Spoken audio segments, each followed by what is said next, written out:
Repeat, in physical sciences, work is defined as the product of a force and displacement. So if, for example, I take this object over here, right, which is a box of milk. Of course, in physical sciences, this box of milk is an object. And then if I push on this box of milk, what will happen to it? It will be displaced. It will move from one point to the other point, right? Now, if I take now the product, that is, I multiply the force that I have applied. Remember, in physical sciences, a push or a pull is a force. So by pushing, it means I'm applying a force. So now if I take the product, so I take the force and I multiply it by what? By the displacement of the object. Therefore, that will be calculating the work done on the object. Got that? Sharp. So now we have three different types of work that we need to be aware of, right? Sometimes you'll hear people talking about negative work, sometimes zero work, and then sometimes negative work, right? So positive work, zero work, and negative work. So now, if I have this box of milk over here, right, and I'm applying a force on it, the type of work that has been done on the object is positive work.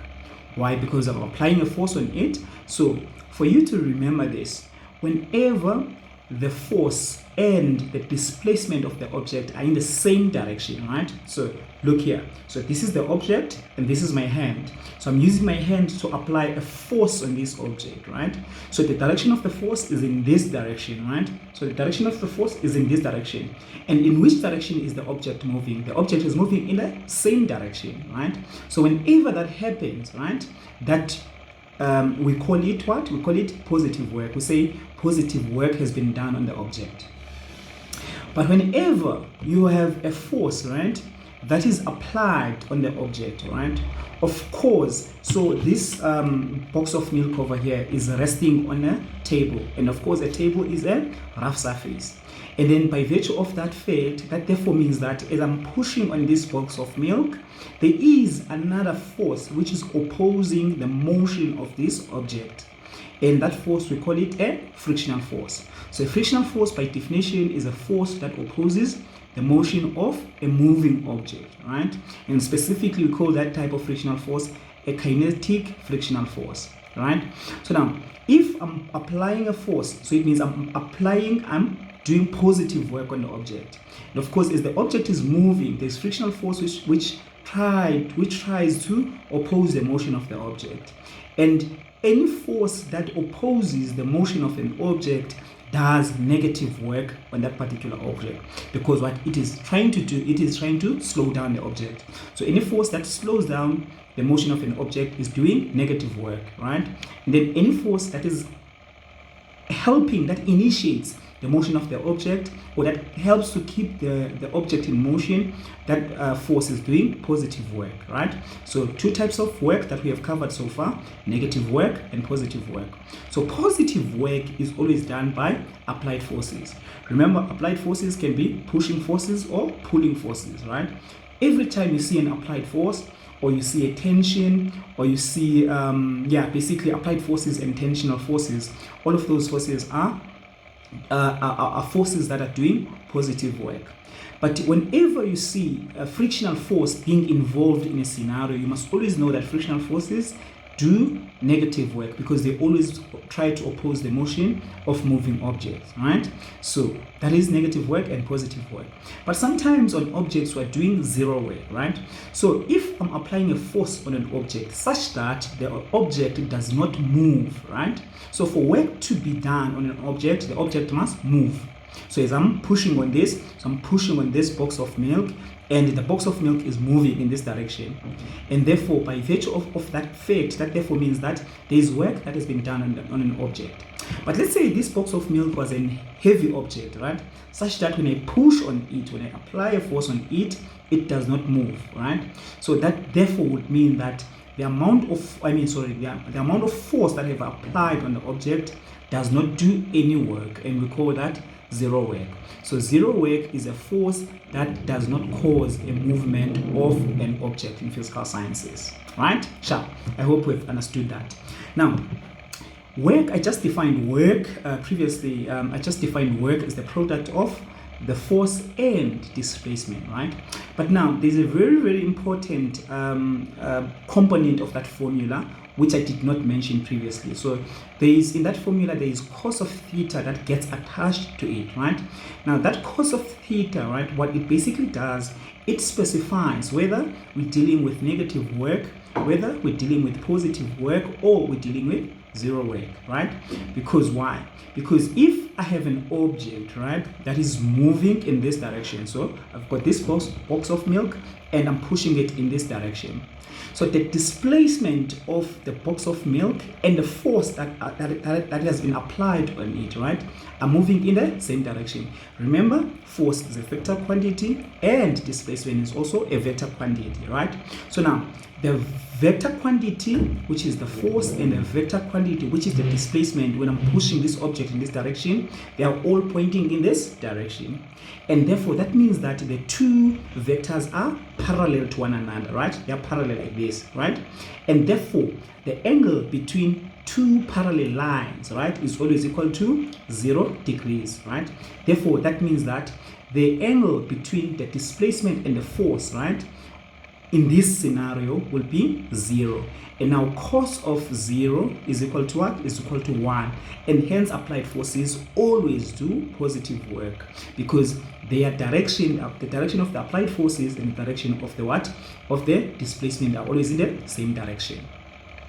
But now, and then of course, when we substitute 0, we get cos of 0 is equal to 1. Anything multiplied by 1 is equal to that particular thing. And hence here we're always going to get a positive answer.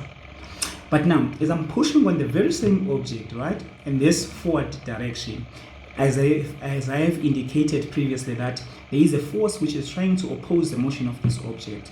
So as the object is moving in this direction, there's a frictional force which is moving in the opposite direction. So therefore, what that means is, in this particular case, the displacement of the object will be in this direction, in the forward direction. However, the displacement of the force, of the frictional force, will be in the opposite direction, right? So it means now, so if this is the frictional force, this is the frictional force, and this is the displacement. So the frictional force is in this direction, and the displacement is in this direction, right? And therefore, these two vectors, remember both of them are vectors, they form something like this. Now the angle between them, can you see that they form a straight line? Now the angle between these two will then be equal to 180 degrees. It's an angle of a straight line. And now cos of 180 degrees is equal to -1. And therefore anything multiplied by -1 will be equal to a negative value. And therefore that is the reason why a frictional force is always doing negative work, is because of the fact that the angle between it and the displacement of the object will always be equal to 180. I hope that is making sense, right? Now we have zero work that can be done on an object. So whenever now, let's say this is the displacement, so this one represents the displacement of the object, right? So let's say the object is moving horizontally like this, and then you have a force that acts perpendicular, right, to the displacement of the object like this. So, and a force that is acting perpendicular means that that force is acting at a 90-degree angle to the displacement. So whenever you have a force that is acting perpendicular to the displacement of the object, that force will be doing zero work. Why? Because if that is perpendicular, it means now the angle between the force and the displacement will be equal to 90 degrees. And cos of 90 degrees is equal to 0. And anything multiplied by 0 is equal to 0. And hence, perpendicular forces to displacement will always do zero work. And the famous force which will always do zero work on objects is the normal force, because by definition a normal force is a force that is always acting perpendicular to the surface of the object. Whether the surface is horizontal or the surface is in an incline, it does not matter, right? Applied forces, they always do positive work, right? Why? Because the displacement and the applied forces will be always at 0 degrees apart, whereas frictional forces and displacement are always at 180 degree angle apart, and therefore frictional forces will always do negative work and normal forces will always do zero work, right? So this is basically the introduction. So what is important in work, right, is to understand that work is represented by capital letter W, right? And then work is equal to F, capital letter F, times delta X times cos of theta. Now the cos of theta specifies whether we're going to have zero work, negative work, or positive work, depending on the angle between the displacement and the force that is involved, right? Sharp. Now, work is a scalar quantity, right? Why? Because to get work, you have to multiply two vector quantities, that is force and displacement. So whenever you have a product of two vector quantities, the resulting quantity will always be a scalar quantity, right? However, in as much as work is a scalar quantity, sometimes you want to find the net effect of work that is done on a particular object, right? For example, if you have different forces that are acting on a particular object, sometimes you're interested in finding the resultant work done, or net work, or total work done, right? Now, there are two ways in which you can calculate the resultant work done, right, or the net work done. So net means sum off, right? You're summing things off, right? So you want to look at it at the summative effect of a particular occurrence in an object. So there are two ways. So one way of calculating the net work done is to essentially calculate the work done by individual forces, right, that are acting on that particular object. And to help you to identify correctly the different forces that are involved or that are acting on a particular object, you must always have your free body diagram, because the free body diagram will show you all the forces that are involved, whether they are doing work or not doing work.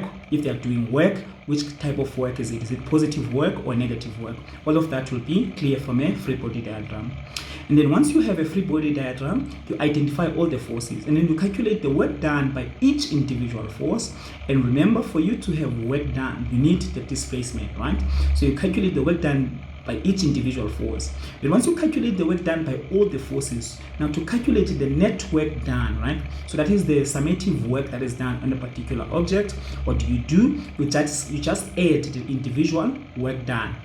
And that's how you'll be able to calculate the net work done. Alternatively, what you can do, you can calculate the F net. Remember, for us to have work, right, we need the force. So you can calculate F net first, right? So F net is equal to resultant force. Calculate the effect of each of these forces, right? The summative effect of each of these forces. Once you get the summative effect of each of these forces, what you can do is to multiply that F net by what? By displacement.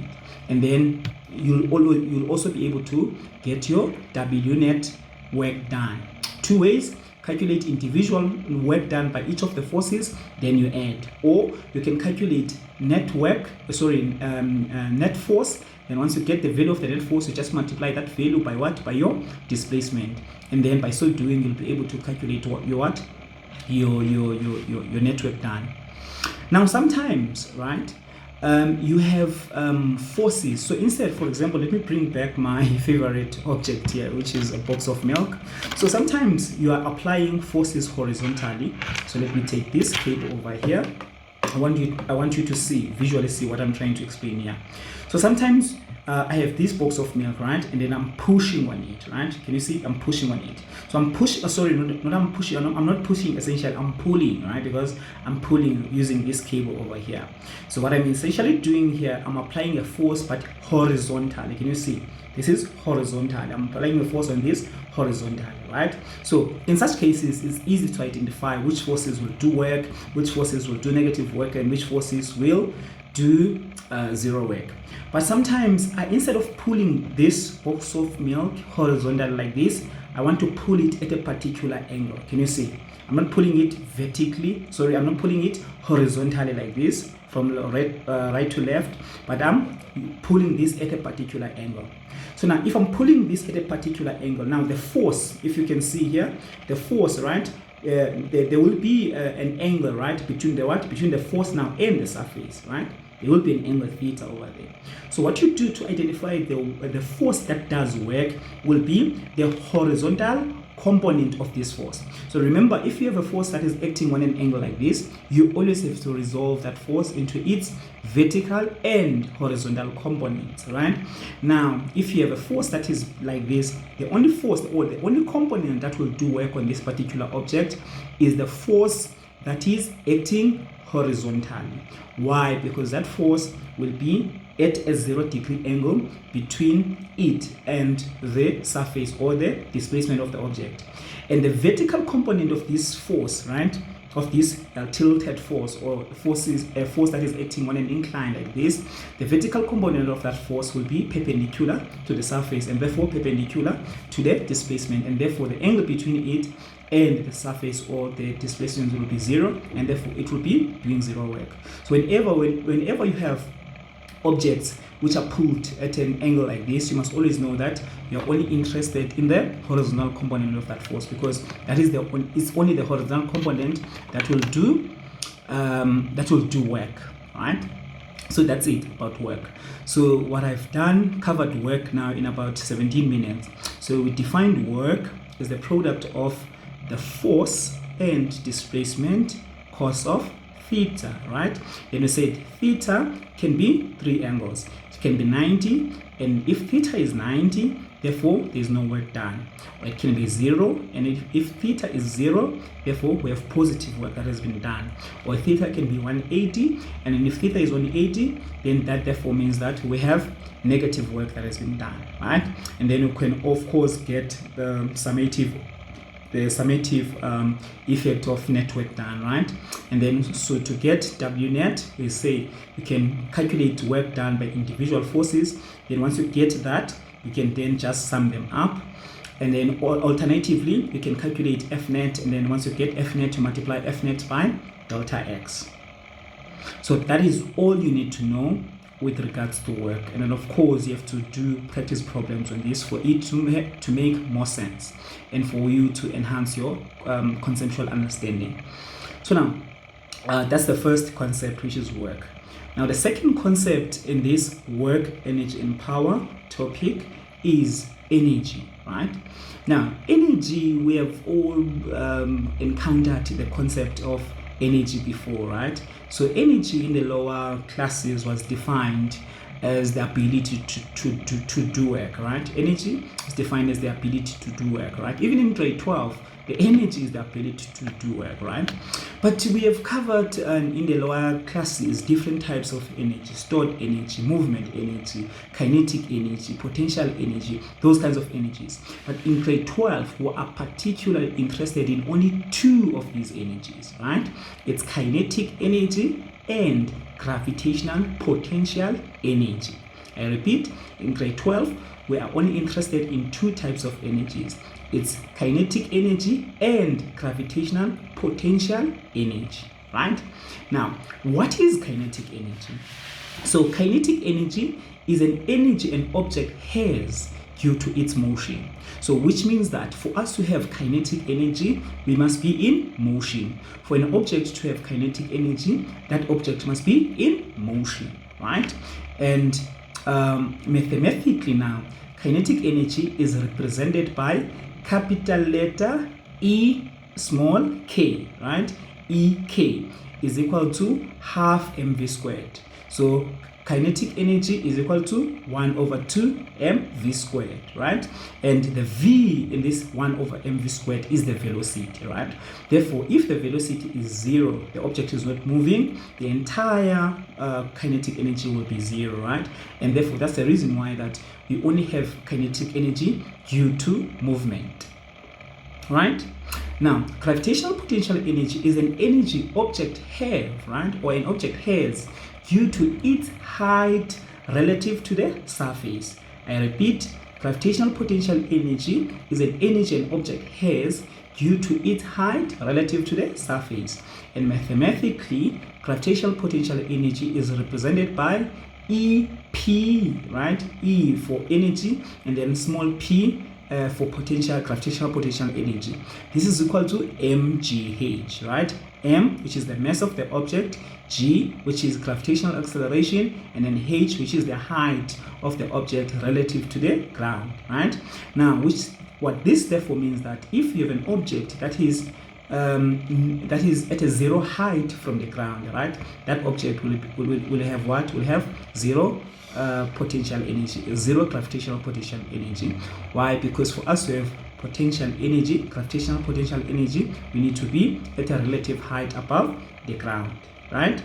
Now, these two types of energy, they will become handy when we are discussing two energy principles, right? So the first principle, the first energy principle is called work energy theorem.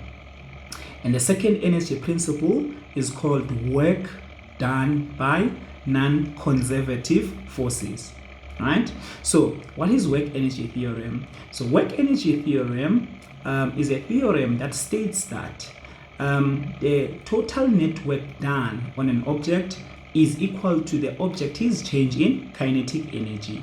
Remember, W net, total work done, is represented by W net, right? Net means summation of. So W net is equal to delta EK, right? So W net is equal to delta EK. So the total net work done on an object is equal to the change in the object's kinetic energy.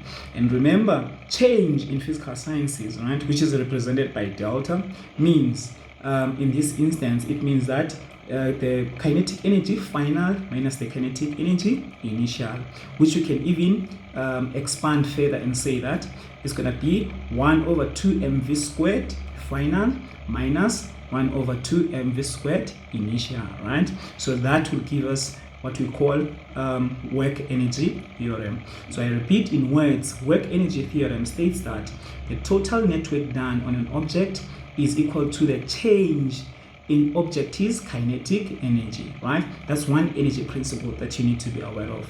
There are 3 of them in total, but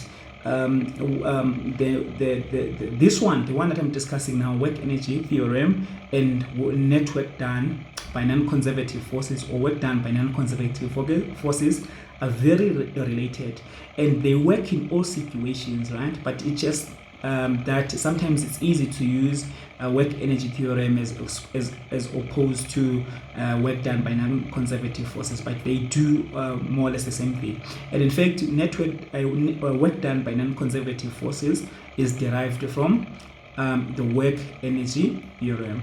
Now, WNC, right, that is work done by non-conservative forces. The NC means non-conservative forces, is equal to the product of the change in kinetic energy plus the change in gravitational potential energy. So what I'm saying mathematically is WNC is equal to delta EP plus delta EK, right? So WNC, which is the work done by non-conservative forces, is equal to the change in kinetic energy plus the change in gravitational potential energy. But now, what is this non-conservative force? A non-conservative force in physical sciences is a force upon which the work it does is dependent on the path taken.